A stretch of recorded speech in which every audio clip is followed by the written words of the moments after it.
الله من الشيطان الرجيم بسم الله الرحمن الرحيم ألم تر كيف فعل ربك بأصحاب الفيل ألم يجعل كيدهم في تدليل وأرسل عليهم طيرا أبابيل ترميهم بحجارة من سجيل فجعلهم كعصف مأكول. زما مسلمانانو ورونو دا جمعتونه چې کوم دی دا د الله کورونه یې او الله خوښ دي او څوک چې جمعات کې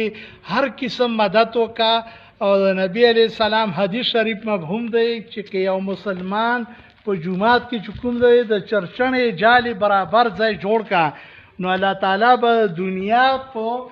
لشن دغه جنت کې محل ولور کا دومره غټ فضیلت قیامت پر ورځ به جمعتونه الله نه مطالبه وکړه چې یا الله چې مونږه چا دنیا کې جوړ کړی وو چاره کې عبادتونه کړی وو دا خلک ټول به مونږ جنت لرا سره بیا الله کریم او رحیم ذات دی الله به ورته زه ټول مو به خلاف جمعتونه او به جنت لاله داخلي مونږ دلته په چینارو کې چې کوم دی ابو ذر غفاری رضی الله عنه فضل الله جمعه ته لوی شلمان روډ باندې او یا البنات مدرسه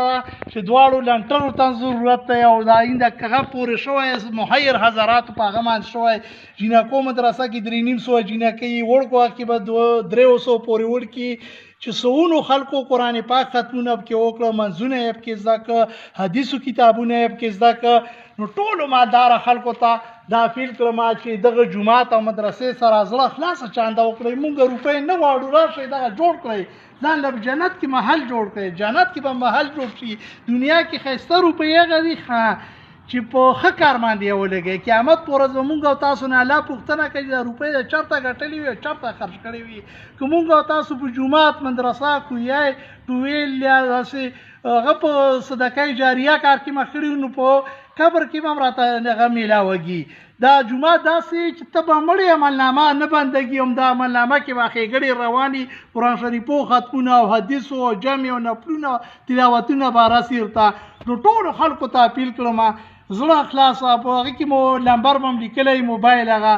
او واتساپ هغه د سره بیا رابطه وکړئ چې څوک راځي د جمعات ته ولي د بناتو مدرسه چې ښایسته یې جوړه کړئ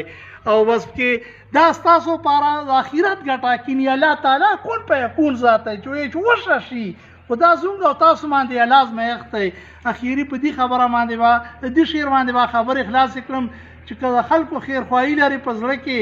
ګوره ته مسلمانی لري په زړه کې والسلام